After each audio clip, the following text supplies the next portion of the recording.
The first thing you need to know about my wife, Lana, is that she never worked late without billing someone extra for it. So when I found her tablet glowing at 2 in the morning with messages from Evan, I knew she wasn't reviewing contracts. "Working overtime on depositions again, sweetheart?" I called from the kitchen doorway, holding her forgotten device. Lana froze in the hallway, still wearing her courthouse heels and that guilty expression I'd been seeing more often lately.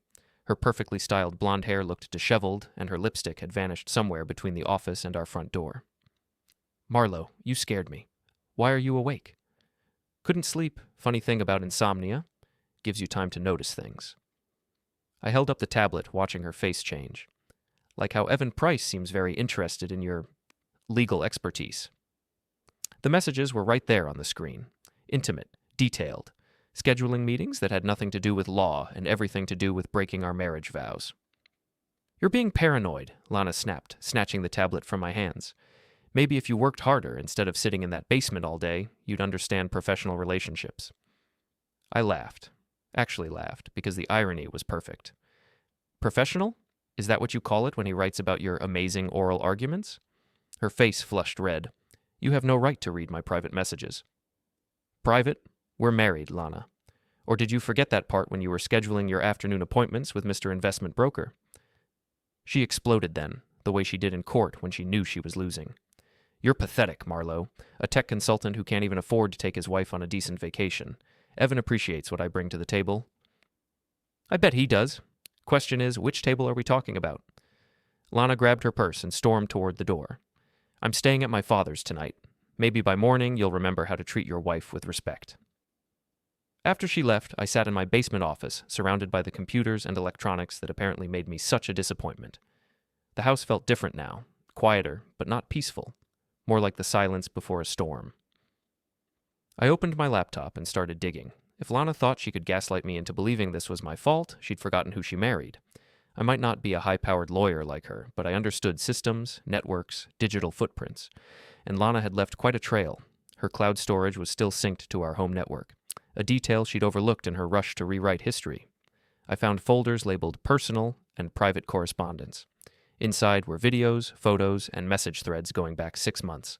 6 months of planning, 6 months of laughing about her boring husband with Evan Price, 6 months of discussing how to handle the Marlow problem when she was ready to upgrade her life. The worst part wasn't the betrayal, it was how stupid they thought I was. In one video, Lana and Evan were in his apartment, and she was explaining how easy it would be to get everything in the divorce. "Marlow's clueless about money. My father will handle the legal side. We'll claim he's financially irresponsible, maybe hiding assets. By the time we're done, he'll be lucky to keep his computer." They laughed about it. Actually laughed. I saved everything to an encrypted drive, then created backup copies. If Lana wanted to play games with my financial competence, she just handed me the perfect defense. My phone buzzed with a text from Rowan Carrick, Lana's father. "We need to talk. Tomorrow, 10 a.m., my office." I stared at the message, then typed back, "Looking forward to it." Time to show them exactly how competent I could be. Rowan Carrick's mansion squatted on Beacon Hill like a monument to inherited arrogance.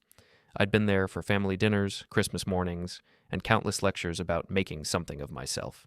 Today felt different. Today, I was walking into enemy territory. The housekeeper led me to Rowan's study, all leather and mahogany, designed to intimidate. Rowan sat behind his massive desk, wearing the same expression he'd worn when Lana first brought me home. Disappointment mixed with barely concealed disgust. "Sit down, Marlow. We have business to discuss." I remained standing. "I'm listening." "Lana told me about your outburst last night. This paranoid jealousy has to stop. You're embarrassing her, embarrassing this family." "Embarrassing?" I pulled out my phone and played one of Evan's voice messages. His smooth voice filled the room. "Can't wait to celebrate when you're finally free of that loser. Maybe we can take that trip to Paris you mentioned?" Rowan's face tightened, but he didn't flinch. "That proves nothing. Lana deserves friends who support her ambitions." "Support her ambitions? Is that what you call planning my financial destruction?" "You did that yourself, son. Lana's been covering for your incompetence for years. The joint accounts you've been draining, the credit cards maxed out on your computer equipment. Stop right there." I stepped closer to his desk. "I've never touched our joint accounts except for household expenses. Every purchase I've made is documented and reasonable. But you already know that, don't you, Rowan?"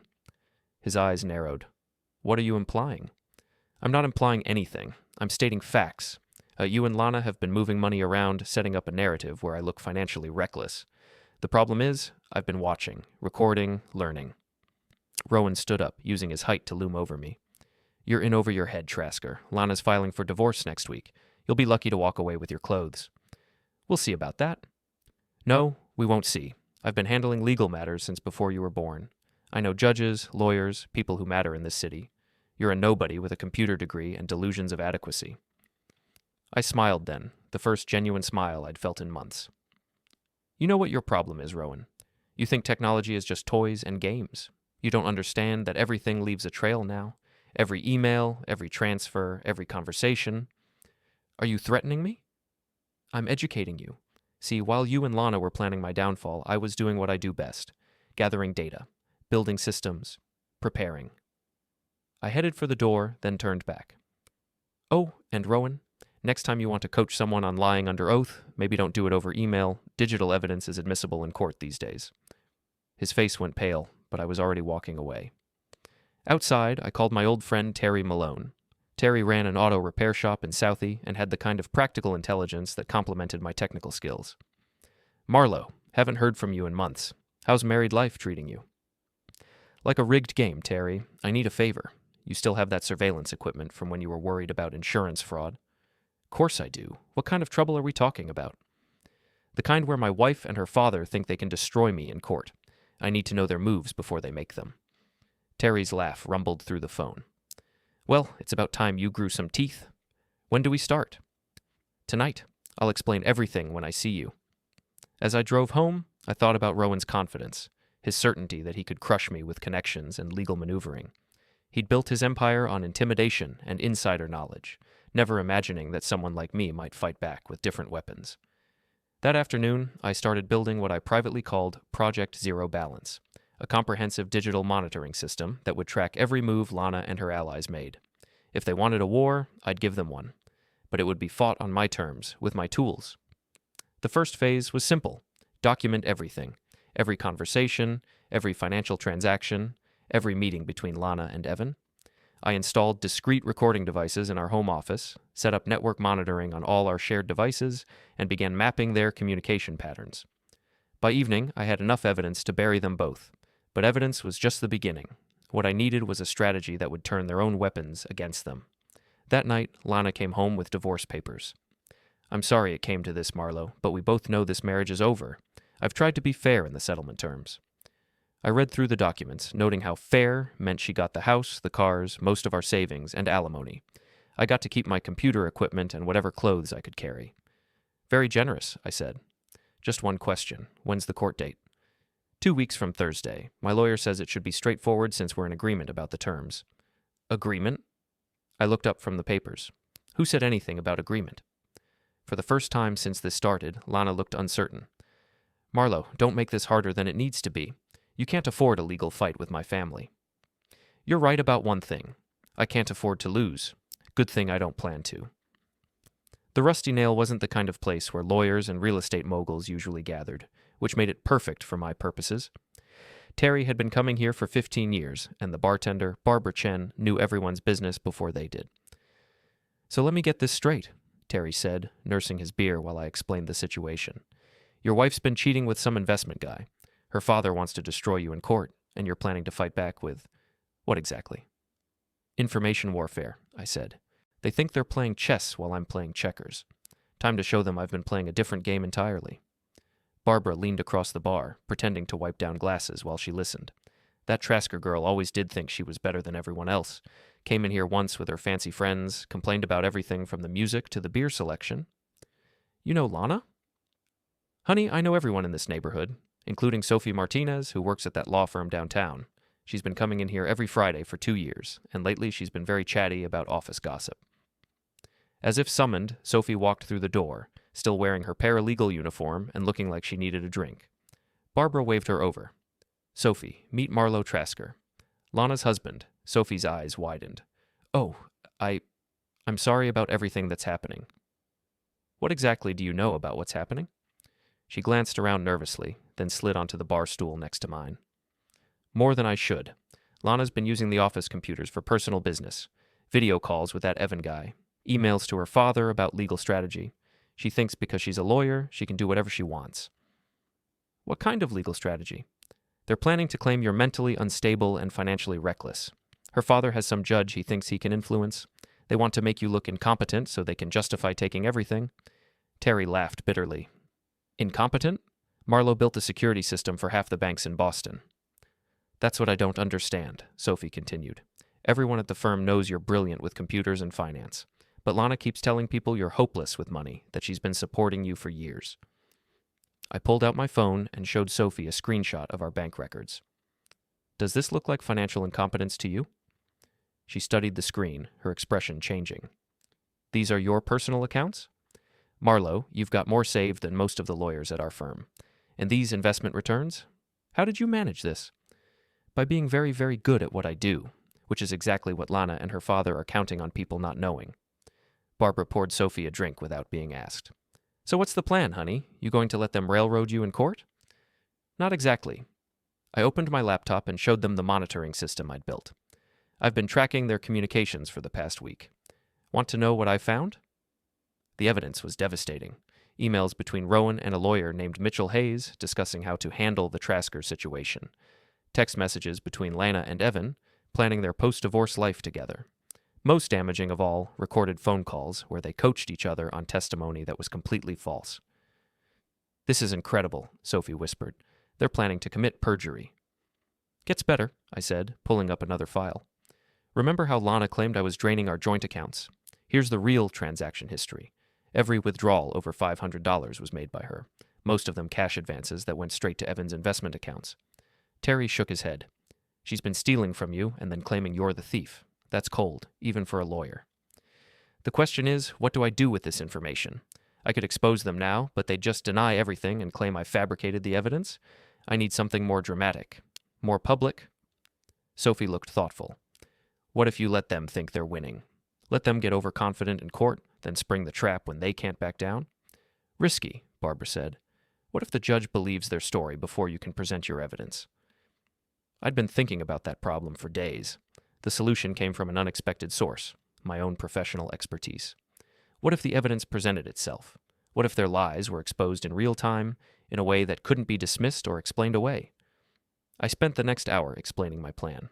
It was complex, requiring precise timing and a deep understanding of court procedures. But if it worked, Lana and Rowan wouldn't just lose the case. They'd be exposed as liars and frauds in front of everyone who mattered to them. That's either brilliant or insane, Terry said when I finished. Maybe both, I admitted. But they started this fight by underestimating me. Time to show them exactly what that mistake is going to cost. Sophie raised her glass.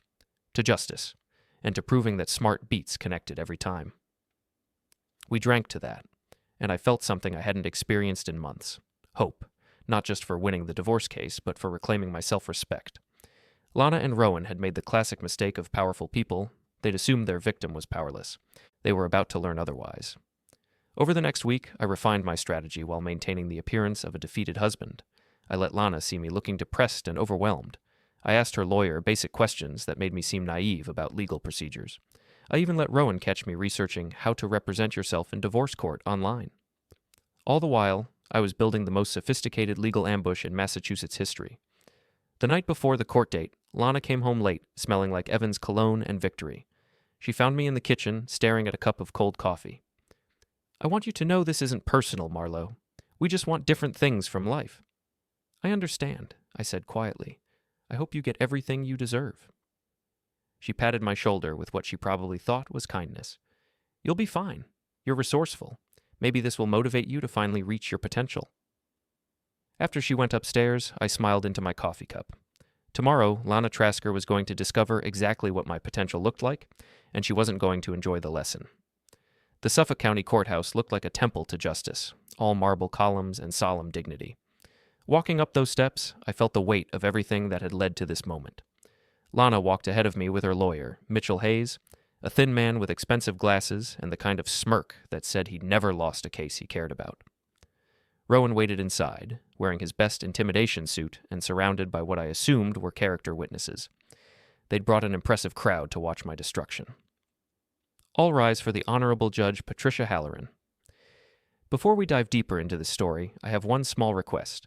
Please subscribe, drop a like, comment, and hit that hype button to boost this channel so more people can discover these incredible Reddit stories. Judge Halloran was exactly what I'd hoped for, a no-nonsense woman in her 50s with a reputation for hating legal games. She'd built her career prosecuting white-collar criminals before taking the bench, which made her the perfect audience for what I had planned. "This is a divorce proceeding in the matter of Trasker versus Trasker," she announced. "I've reviewed the preliminary filings. Mr. Hayes, you may present your client's case." Hayes stood up with theatrical confidence. "Your Honor, this is a straightforward case of financial irresponsibility and emotional instability. Mrs. Trasker has been forced to end her marriage due to her husband's reckless behavior with money and his increasingly paranoid accusations." He painted a picture of me as a failed tech consultant who'd been draining our accounts for expensive computer equipment while neglecting basic responsibilities. According to his version, Lana had been the responsible one, trying to save our marriage while I spiraled into delusion and debt. "Mrs. Trasker seeks only what is fair," Hayes concluded.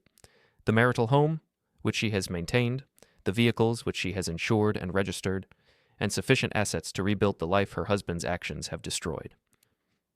Judge Halloran looked skeptical, but she turned to me. "Mr. Trasker, do you have legal representation?"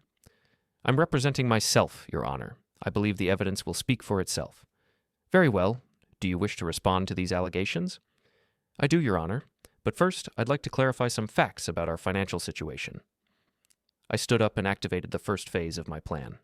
Weeks earlier, I'd filed a compliance monitoring request as part of the discovery process, a technical procedure that most lawyers ignored because it seemed like bureaucratic nonsense. What it actually did was give me legal authority to present digital evidence in real time. "Your Honor, I've prepared a comprehensive analysis of our marital finances. With the court's permission, I'd like to present this evidence through the courtroom's digital display system." Hayes looked confused but didn't object. He probably thought I was about to embarrass myself with amateur graphics. "Proceed, Mr. Trasker." I connected my laptop to the court's presentation system and pulled up the first document, our complete banking history for the past 2 years. "As you can see, Your Honor, every significant withdrawal from our joint accounts was made by Mrs. Trasker. The purchases she's attributed to me were actually made by her, often using my credit card without permission." Lana's face went white, but Hayes recovered quickly. "Your Honor, Mr. Trasker could have easily manipulated these records. Digital evidence can be altered." "That's true," I said, "which is why I've also prepared video documentation." I clicked to the next file, and suddenly the courtroom screens filled with security footage from our home office. The timestamp showed Lana at our computer, transferring money to an account I'd never seen before. This footage comes from our home security system, which Mrs. Trasker was unaware I'd upgraded. As you can see, she's moving funds to an account belonging to Evan Price, her business associate. The murmur from the gallery was audible. Hayes jumped up. "Objection. This evidence wasn't disclosed during discovery." "Actually, it was," I said calmly. "It's all part of the compliance monitoring package I filed 3 weeks ago. Everything I'm showing was properly documented and made available to opposing counsel." Judge Halloran checked her files. "Mr. Trasker is correct. The evidence was properly disclosed. Continue."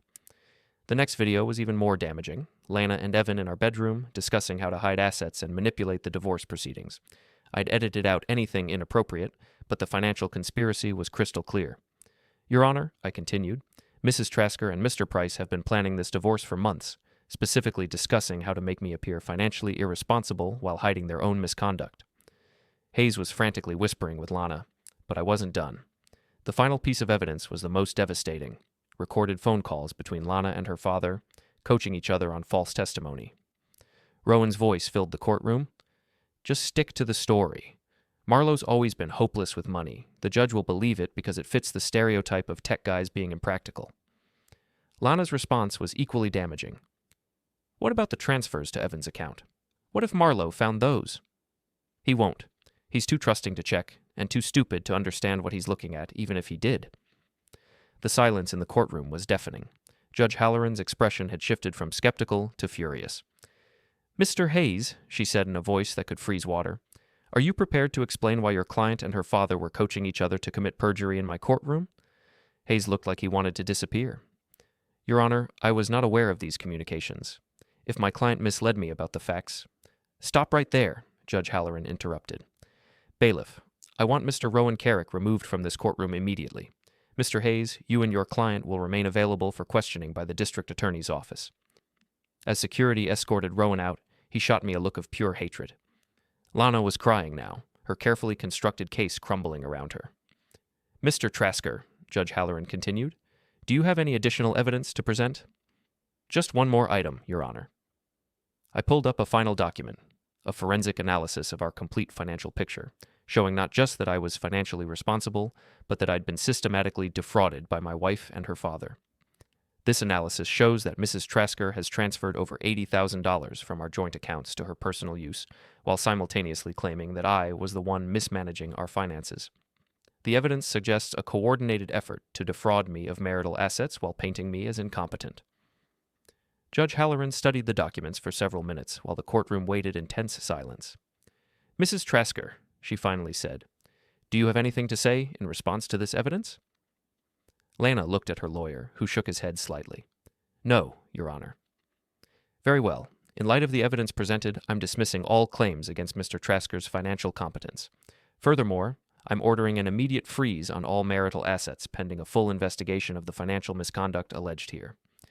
Mrs. Trasker, you and your counsel are hereby ordered to appear before this court next week to show cause why you should not be held in contempt. She banged her gavel with finality. This proceeding is adjourned. As people filed out of the courtroom, Lana approached me with tears streaming down her face. Marlow, please. We can work this out. I made mistakes, but we can fix this. I looked at her for a long moment, remembering the woman I'd married, and comparing her to the stranger who'd tried to destroy me. You're right about one thing, Lana. We can fix this. The question is whether we includes you. I walked away without looking back, leaving her standing in the ruins of her carefully planned betrayal. Outside the courthouse, Terry was waiting with a huge grin. So, how did it go? Better than I hoped. They didn't just lose, they destroyed themselves. And now? I looked back at the courthouse, thinking about justice and revenge and the difference between them. Now we finish what they started. The aftermath of the court hearing rippled through Boston's legal community like a stone thrown into still water. Within hours, news of Lana's perjury attempt and Rowan's coaching scandal had reached every law firm and courthouse in the city. By evening, it was the talk of every legal bar and country club where the elite gathered to gossip. I learned this from Sophie, who called me that night with updates from her law firm. Marlow, you've created chaos. Half the lawyers in the city are reviewing their own cases, worried about what digital evidence they might have missed. The other half are calling you a genius. What about Lana? She's been suspended pending investigation. The Bar Association is reviewing her license, and there's talk of criminal charges for the perjury attempt. Her career is basically over. I felt a complex mix of satisfaction and sadness. This was the woman I'd once loved, but she'd chosen to become my enemy. The consequences were her own doing. And Rowan? That's where it gets interesting. Remember how he bragged about knowing judges and having connections? Turns out some of those connections are under federal investigation for corruption. Your little courtroom drama just gave prosecutors a new lead to follow. The next morning, I drove to Rowan's mansion for what I suspected would be our final conversation. The housekeeper who answered the door looked haggard, and I could hear shouting from the study. Mr. Carrick is indisposed, she said diplomatically. Tell him Marlow Trasker is here. He'll want to see me. 5 minutes later, Rowan appeared, looking like he'd aged 10 years overnight. His usual arrogance had been replaced by something I'd never seen from him before. Fear. What do you want, Trasker? To offer you a deal. He laughed bitterly. You think you're in a position to negotiate? You've destroyed my daughter's career and exposed private family business. What more could you possibly want? Justice, I said simply. You and Lana tried to destroy me based on the assumption that I was too weak and too stupid to fight back. You were wrong on both counts. So what's your deal? I pulled out a tablet and showed him a comprehensive financial analysis I'd prepared. This document details every fraudulent transaction, every forged signature, every illegal transfer you and Lana made over the past year. It's enough to send you both to prison for fraud and conspiracy. His face went pale as he scrolled through the evidence. However, I continued, I'm willing to limit the criminal exposure in exchange for full restitution and a public apology. Public apology? Are you insane? I'm not going to humiliate myself for your entertainment. You're going to humiliate yourself anyway, Rowan. The question is whether you do it on your terms or mine. The federal prosecutors are already interested in your judicial connections. How long do you think it'll take them to find the rest of your questionable business practices? He stared at the tablet for a long time, and I could see him calculating odds and consequences. What exactly are you proposing? Full financial restitution to me. Every dollar you and Lana stole, plus damages. A written confession detailing your fraud scheme, and a public statement acknowledging that you underestimated my competence. And in exchange? I don't pursue criminal charges for the financial fraud. I can't control what the Bar Association or federal prosecutors do, but I won't actively assist them. Rowan was quiet for several minutes, staring out the window at his perfectly manicured garden. You've really thought this through, haven't you? I had plenty of time while you and Lana were planning my destruction. Fine, I'll have my lawyer draw up the paperwork. No lawyers, I said firmly. You write it yourself, in your own words. I want everyone to know this came from you personally. That afternoon, I met with Lana at a coffee shop near the courthouse. She looked broken. Her perfect hair was unwashed, her designer clothes wrinkled, her confident facade completely gone. I never meant for it to go this far, she said without looking at me. Yes, you did. You and your father planned every detail, including how to make me look incompetent in court. The only thing you didn't plan for was me fighting back. I loved you once. Maybe, but you loved the idea of upgrading to someone richer more. Evan Price represented everything you thought you deserved. Money, status, the kind of life your father taught you to want. She started crying then, real tears that might have moved me 6 months earlier. Can you forgive me? I considered the question seriously. Forgiveness was supposed to be healing, liberating. But some betrayals cut too deep for simple forgiveness. I can stop hating you, I said finally. But I can't forgive what you tried to do. You didn't just cheat on me, Lana. You tried to destroy my life based on lies. You coached your father to commit perjury. You stole money and then claimed I was the thief. That's not a mistake, that's a character. So what happens now? Now you live with the consequences of your choices, just like I had to live with the consequences of trusting you. I left her sitting in the coffee shop and drove to the Rusty Nail, where Terry and Barbara were waiting with drinks and congratulations. So it's over? Terry asked. The legal part is over. Lana's career is finished, Rowan's reputation is destroyed, and I've recovered everything they stole plus damages. But Barbara sensed there was more. But the personal part, that's going to take longer to heal. Sophie arrived an hour later with news that Evan Price had been arrested for securities fraud. Apparently, his investment business had been a sophisticated Ponzi scheme, and Lana's case had triggered an investigation that brought down his entire operation. He's looking at federal charges, Sophie reported. Turns out he wasn't the successful businessman he pretended to be. He was stealing from clients to fund his lifestyle. So Lana was planning to leave me for a criminal who's now broke and facing 20 years in prison. Her judgment in men is apparently worse than we thought. We drank to that irony, and I felt the last piece of the puzzle fall into place. Lana hadn't just betrayed me for another man. She'd betrayed me for a fraud who was even worse than she was. 3 weeks later, I received a handwritten letter from Rowan Carrick. It was published in the Boston Globe the same day, under the headline, A Public Apology and Confession. The letter detailed everything, the financial fraud, the perjury coaching, the attempt to manipulate court proceedings. But the paragraph that meant the most to me was the last one. I have spent my career underestimating people I considered beneath my social station. Marlow Trasker taught me that intelligence and integrity are more powerful than connections and inherited wealth. I was wrong about his competence, wrong about his character, and wrong to believe that justice could be bought or manipulated. I apologized to him, to the court, and to everyone who trusted me to behave with honor. That evening, I sat in my basement office, the same room where I'd discovered Lana's betrayal months earlier. The computers and electronics that had once made me seem like a failure to her family had become the tools of their downfall. My phone rang.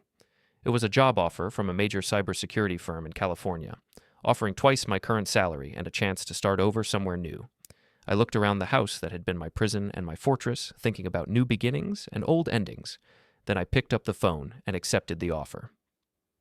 Some battles end with forgiveness and reconciliation, others end with justice and a fresh start. This was definitely the second kind. As I started packing my computers, I thought about the last thing Lana had said to me.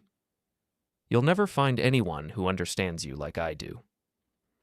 She was probably right, but after everything that had happened, I was looking forward to being misunderstood by someone honest, rather than perfectly understood by someone who would betray me. The moving truck would arrive tomorrow. Tonight, I would close the book on Marlow and Lana Trasker and start writing the first chapter of whatever came next. Outside, it started to rain. Not the angry storm I might have expected, but a gentle, cleansing shower that washed the last traces of winter from the streets. I opened the window and listened to the sound of new beginnings.